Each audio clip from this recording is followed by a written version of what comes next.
வணக்கம் ஜெயஹிந்த். ஈரான் மற்றும் அமெரிக்காவுக்கு இடையே இருக்கக்கூடிய இந்த போர் நிறுத்தம், அதன் பிறகு இஸ்ரேலிருந்து சில விஷயங்கள் அப்டேட்ஸ் நம்ம கொடுத்துருந்தோம். இப்போ இதோடைய பேச்சுவார்த்தை எங்கே நடந்துகிட்டு இருக்கு? சுவிட்சர்லாண்டில் இருக்கக்கூடிய ஜெனீவா, அங்கே இருக்கக்கூடிய லேக் லுசர்னா அப்படின்ற அந்த ரிசார்ட் அப்படி இடத்துல நடந்துகிட்டு இருக்கு அப்படின்றத பார்க்குறோம். இப்போ இந்த பேச்சில் 4 முக்கியமான பிளேயரான இஸ்ரேல் இதில் இல்லை, அமெரிக்கா இருக்குது, ஈரான் இருக்குது, பாகிஸ்தான் இருக்குது மற்றும் கத்தார் இருக்குது. இந்த பேச்சுவார்த்தை முழுவதும் முன்னெடுத்து நடத்தியது கத்தார் தான் அப்படின்னு பார்த்தோம். இப்போ 2-3 முக்கியமான விஷயங்கள் சமூக வலைத்தளங்களில் பெரிய அளவுக்கு பேசப்படுது. ஃபஸ்ட்டு இந்த பேச்சுவார்த்தையை அமெரிக்க தரப்பில் முன்னெடுத்து போயிட்டு இருக்கிறது யார்? ஜேடி வேன்ஸ், அவங்களுடைய துணை அதிபர். ஜேடி வேன்ஸ் பேசும் பொழுது, எனக்கு 2 பேர் இருக்கிறாங்க, ஒன்று இந்தியா, இன்னொன்று பாகிஸ்தான். என் மனைவி ஒரு இந்தியர், அசீம் முனீர் ஒரு பாகிஸ்தானி அப்படின்னாரு. இதுக்கு நீங்கள் என்ன பொருள் எடுத்துக்கணுமோ அந்த பொருளை நீங்கள் எடுத்துக்கலாம். உங்களுடைய நகைச்சுவை உணர்வு எந்த அளவுக்கு இருக்குது அப்படின்றத பொறுத்து. இப்போது உங்களோட மனைவியும் அசீம் முனீரும் ஒன்று அப்படின்னா அதுக்கு என்ன பொருள் போடுதுன்னா, அசீம் முனீர் என்னோட இன்னொரு மனைவி அப்படின்னு சொல்லி சமூக வலைத்தளங்களில் போட்டுட்ருக்காங்க. இவ்வளோ ஒரு கேவலமான டேஸ்ட் ஜேடி வான்ஸுக்கு இருக்குமா அப்படின்னு எனக்கு தெரியல. பட் அவர் தான் அதை சொல்கிறாரு. அப்போது இதில் ஒரு ஜியோ பொலிட்டிக்கல் மெசேஜ் இருக்குது. நாங்கள் பாகிஸ்தானை ஒரு நட்பாக பார்க்குறோம், இந்தியா மீண்டும் தனிமைப்படுத்தப்படுது அப்படின்னு சொல்லி நிறையா ஆப்எட் எடிட்டோரியல்ஸ் எல்லாமே நிறையா எழுதிட்டு இருக்கிறத பார்க்குறோம். பட் மீண்டும் இங்கே என்ன விஷயம் அப்படின்னா, இந்த பேச்சுவார்த்தை முடிந்து கடைசியாக ஒப்பந்தம் போடப்படுற வரைக்கும், அந்த ஒப்பந்தம் போடப்பட்ட பிறகு ஏதோ ஒரு காரணத்துக்காக அமெரிக்காவோ இல்லை இஸ்ரேலோ அந்த ஒப்பந்தத்தை மீறினா, இல்லை ஈரான் மீறினா, இதை பாகிஸ்தான் சொல்லி தான் செஞ்சோம் அப்படின்னு சொல்லி ஒரு ஷோல்டர் இருப்பாங்க. இப்போ கடைசி ஒரு 2 மாதம் பார்த்தீங்க அப்படின்னா போர் நிறுத்தத்தை அறிவிக்கிறாங்க, பாகிஸ்தான் முன்னெடுக்கிறாங்க, இஸ்லாமாபாத்துக்கு வாங்கன்னு சொல்லி அந்த சமிட் நடந்த ஹோட்டல் பில்லு கூட இன்னும் கட்டலை அப்படின்னு சொல்லி அந்த ஹோட்டல் முதலாளி இப்போ பேட்டி கொடுக்கக்கூடிய நிலைமையில தான் பாகிஸ்தான் இருக்குது.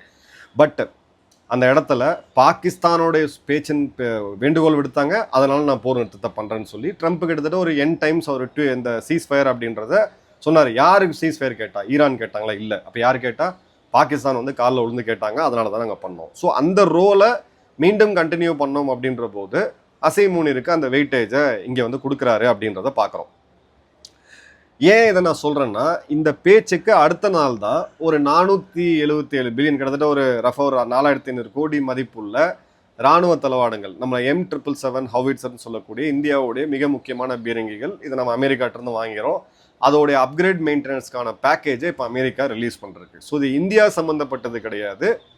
வளைகுடா நாடுகள் நடக்கக்கூடிய பாலிடிக்ஸில் பாகிஸ்தானை தேவைப்படும் போது பிதுக்கி எடுக்கிறதுக்கும் தேவைப்படும் போது யூஸ் பண்ணுறதுக்கும் அமெரிக்காவுக்கு இன்னும் கொஞ்சம் நாள் தேவை அப்படின்றத பார்க்குறோம். இந்த போர் நிறுத்த அறிவிப்புக்கு பிறகு இந்தியாவோட பங்கு சந்தை மிகப்பெரிய ஒரு வளர்ச்சியை சந்திச்சிருக்கிறத நம்ம பார்க்குறோம். வரக்கூடிய காலம் நல்லதாக இருக்குன்னு நம்புவோம். ஆனால் எந்த ஒரு அனுபவம் இல்லாமல் பங்கு சந்தையில் நேரடியாக இறங்கக்கூடாது.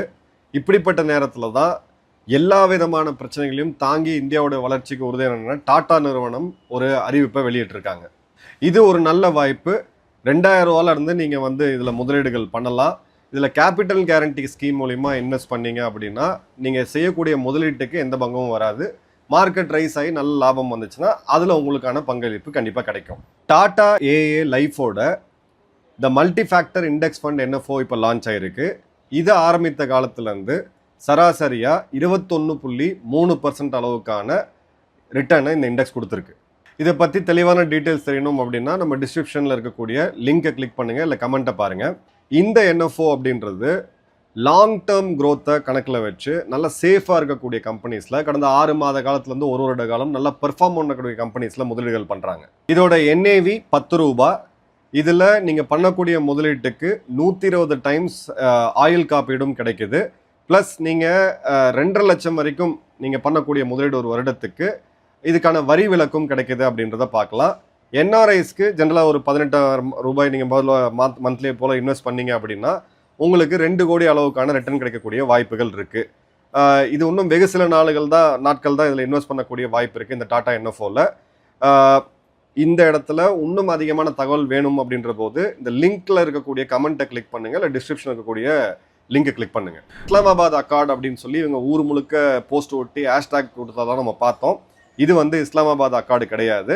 இப்போ 2வது மிக முக்கியமான செய்திக்கு வரும். இந்த பேச்சுவார்த்தை நடந்துட்டு இருக்கும்போது ட்ரம்ப் ஒரு சோஷியல் ட்ரூத்தில் ஒரு பதிவு விட்டுறாரு.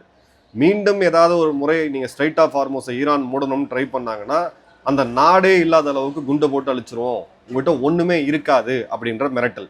இந்த மிரட்டல் செய்தி வரும்பொழுது ஜேடி வான்ஸ் ஒரு பக்கம், ஈரான் தரப்புல இருந்து அவங்களுடைய சபாநாயகர் கலிபஃப் அவர்கள் 2 பேரும் ஒரு பக்கம் கிட்டத்தட்ட கை கொடுக்கக்கூடிய நிலைமைக்கு வரும்பொழுது நம்ம மேயர் ஷபாஸ் ஷெரீப் அங்கே வந்து ரெடியாக இருக்கிறாரு. இவங்க 2 பேரும் கை கொடுத்துட்டா எங்களுக்கு வந்து ஒரு பெரிய அமௌண்ட் வந்து செட்டில் பண்ணிடுவாங்க இவங்க அப்படின்னு சொல்லிட்டு. திடீர்னு பார்த்த மெசேஜ் வரும்போது ட்ரம்ப்போட எச்சரிக்கையை ஆன்லைனில் பார்த்துட்டு அவங்க கை கொடுக்காம அந்த மீட்டிங்லேருந்து அவசரமாக ஈரான் வெளியேறிட்டாங்க.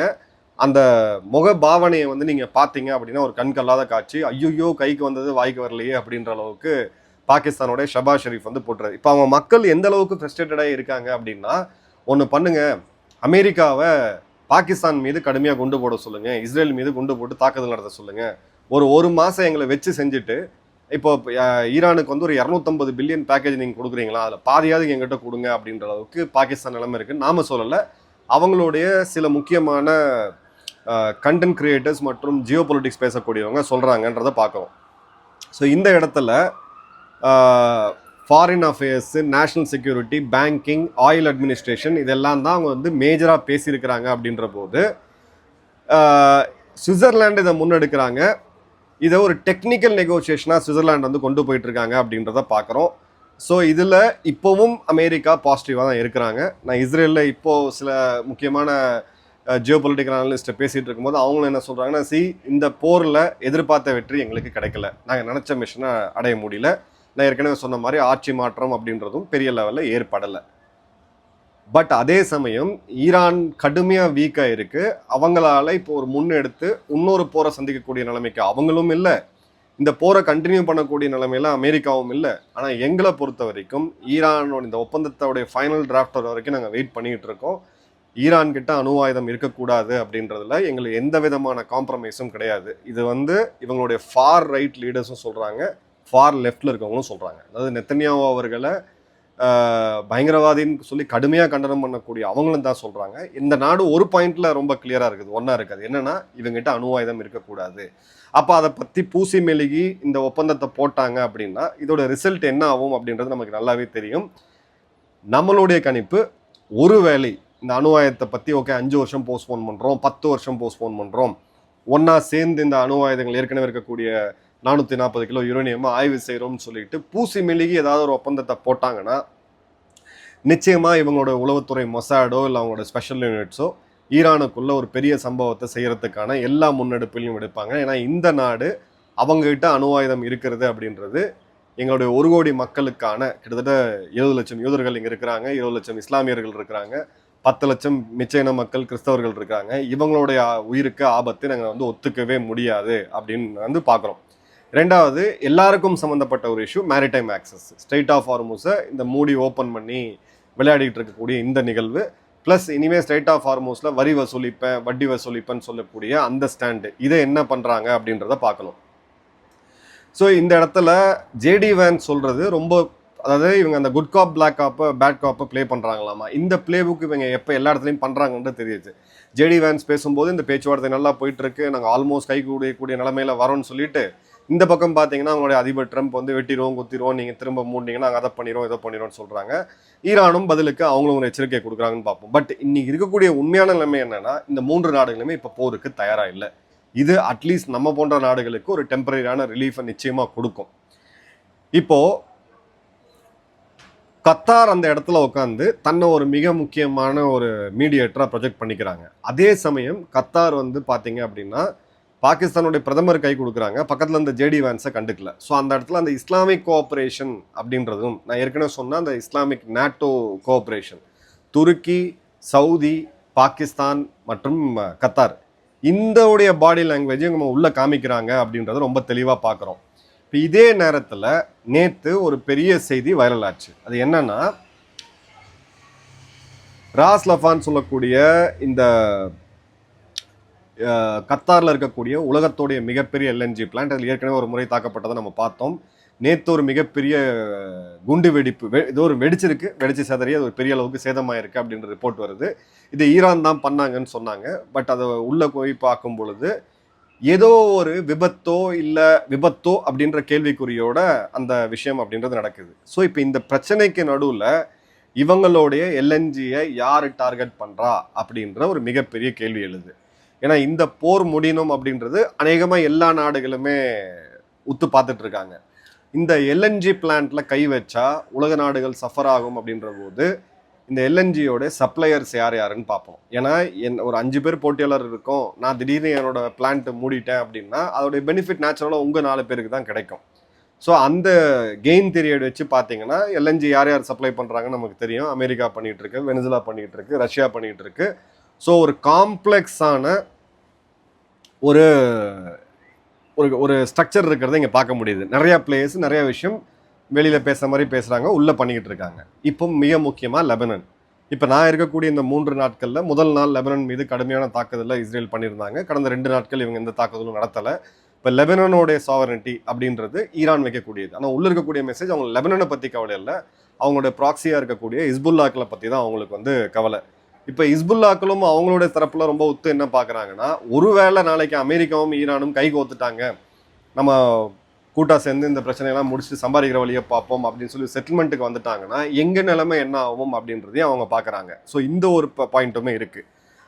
அடுத்தது பார்த்தீங்க அப்படின்னா இஷாக்தர் இவங்களுடைய வெளியுறவுத்துறை அமைச்சர் சொன்னது, 2 சைடும் அணு சக்தியோடைய செறிவூட்டல் லெவல், என்ரிச்மெண்ட் லெவலை கம்மி பண்ணிக்கிறோம் அப்படின்னு சொல்கிறாங்க. இப்போ கம்மினா எவ்வளோ, 60லேருந்து 5%, 2%, ஏன்னா 2 to 5% இருந்தால் போதும் மின்சாரத்துக்கு. அதை பற்றி எந்த கிளாரிட்டியுமே இல்லை. ஸோ இப்போது கம்ப்ளீட் சரண்டர், யுரேனியமை மொத்தத்தையும் நாங்கள் கொடுத்துட்டு இனிமேல் அணு ஆயுதத்தை நாங்கள் கையில் எடுக்க மாட்டோம் அப்படின்ற நிலைமையை ஈரான் இப்போ வரைக்கும் ஒத்துக்கலை. ஏன்னா ஒத்துருந்தா இதை உடனடியாக பாகிஸ்தானோ இல்லை ட்ரம்ப்போ அறிவித்து ஒரு பெரிய லெவலில் கொண்டாடி இருப்பாங்க. ஆனால் இதை வந்து ஈரான் ஒத்துக்கலை. அதே மாதிரி வரக்கூடிய காலங்களில் இப்போ இருக்கக்கூடிய செறிவூட்டல் செய்யப்பட்ட அந்த 440 கிலோ யுரேனியம் ஒரு சைடு, வரக்கூடிய காலங்களில் இனிமேல் நாங்கள் யுரேனியம் என்ரிச் பண்ணுவோமா இல்லையா, அதையும் வந்து ஈரான் தெளிவாக சொல்லவே இல்லை. ஸோ பாகிஸ்தானை பொறுத்த வரைக்கும் கம்ப்ளீட்டாக என்ன பேசுறது எதை எப்போ பேசுறதுன்னு தெரியாமல் மீண்டும் ஒரு முறை கன்ஃபியூஸாக இருக்காங்க. ஒருவேளை இதிலேருந்து ஈரான் பிசகுனாலோ இல்லை மாற்றி பேசினாலோ நாளைக்கு ஸ்ட்ரைட் ஆஃப் ஹார்முஸை பண்ணாலோ அமெரிக்கா வந்து இந்த முறை வச்சு செய்ய போகிறது பாகிஸ்தானை, ஏன்னா நீங்கள் தான் மீடியேட் பண்ணீங்க அப்படின்ட்டு. கத்தார் வந்து எல்லா மீடியேஷனும் பண்ணிகிட்டு இருக்காங்க. ஆனால் அந்த ப்ரொஜெக்ஷனை வந்து தன்னை வந்து ஒரு பெரிய பவராக காமிச்சிக்கிட்டு இருக்காங்க. ஸோ இதில் ஏதாவது தப்பு நடந்தால் அதுக்கு காரணம் பாகிஸ்தான், என்ன நல்லது நடந்தாலும் அதுக்கு காரணம் வந்து ட்ரம்ப்பே. நான் உலக அமைதிக்கு அடுத்த நோபல் பரிசை நோக்கி அவர் தான் போயிட்டுருக்காரு. இந்த இடத்துல தன்னுடைய ரீஜனில் இருக்கக்கூடிய வளைகுடா நாடுகளுக்கு நான் தான் பிஸ்தா அப்படின்னு சொல்லி கத்தார் காமிச்சிக்கிட்டு இருக்கு. ஸோ ஒரு காம்ப்ளெக்ஸான ஜியோ பொலிட்டிக்கல் சுச்சுவேஷனை நம்ம போயிட்டுருக்கோம். பட் ஒரே ஒரு விஷயம் என்ன அப்படின்னு பார்த்தீங்கன்னா, இந்த ஒப்பந்தத்தோடைய ஃபஸ்ட்டு செக்ஷன் முதல் பிரிவு என்ன சொல்லுதுன்னா, எல்லா விதமான இராணுவ நடவடிக்கையும் Gulf of Oman, Strait of Hormuz, ஈரானை ஒட்டி இருக்கக்கூடிய பகுதிகள், ஈரான் அமெரிக்காவை தாக்கக்கூடாது, கப்பல்களை தாக்கக்கூடாது, லெபனானையும் தாக்கக்கூடாது, யாரும் எல்லா இடத்துலையும் போர் நிறுத்தம். நான் ஏற்கனவே சொன்ன மாதிரி இந்த போர் நிறுத்தத்துக்கு பிறகு இந்தியாவுடைய பங்கு சந்தைகள் நல்ல ஒரு வளர்ச்சியை சந்திச்சுட்டு இருக்காங்க. ஸோ இந்த நேரத்தில் நான் உங்களுக்கு ஒரு ஆப்பர்ச்சுனிட்டியை பற்றி நான் ஏற்கனவே சொல்லியிருந்தேன். ஸோ உங்களுடைய முதலீடுகளை இந்தியாவுடைய மோஸ்ட் ட்ரஸ்டட் பிராண்டான டாட்டாவோட சேர்ந்து இந்த வாய்ப்பை பயன்படுத்திக்கிறதுக்கு நீங்கள் ட்ரை பண்ணலாம். இதில் இன்ட்ரெஸ்ட் இருக்கக்கூடியவங்க நம்ம டிஸ்கிரிப்ஷனில் இருக்கக்கூடிய லிங்க்கோ இல்லை கமெண்ட்லேயோ பார்த்தீங்கன்னா உங்களுக்கு எல்லா விதமான தகவல்களும் கிடைக்கும். இன்னும் சில நாட்கள் மட்டும்தான் இருக்குது இந்த என்எஃப்ஓடைய லாஸ்ட் டேட் வரத்துக்கு. இப்போ ட்ரம்ப் சொல்லக்கூடிய நான் மீண்டும் யுத்தத்தை ஆரம்பிப்பேன் அப்படின்றது இந்த ஒப்பந்தத்தோடைய புரிந்துணர்வு ஒப்பந்தத்தோடைய முதல் பேராவே வந்து வயலேட் பண்ணுது. அப்போ இது எவ்வளோ நாள் நிற்கும் அப்படின்னு கேட்டிங்கன்னா கண்டிப்பாக கொஞ்ச நாள் இதற்கான வாய்ப்பு இருக்குது. ஏன்னா விசிபிளாக இந்த போர் அப்படின்றது சம்மந்தப்பட்ட எல்லா பிளேயர்ஸுமே இப்போ டயர்டாக இருக்கிறாங்க. இது நிரந்தர தீர்வாக கண்டிப்பாக கிடையாது. ஏன்னா அதில் இருக்கக்கூடிய larger game America versus China என்ன நடக்குன்றது இன்னொரு டீட்டெயில் வெளியில் பார்ப்போம். நன்றி, வணக்கம், ஜெயஹிந்த்.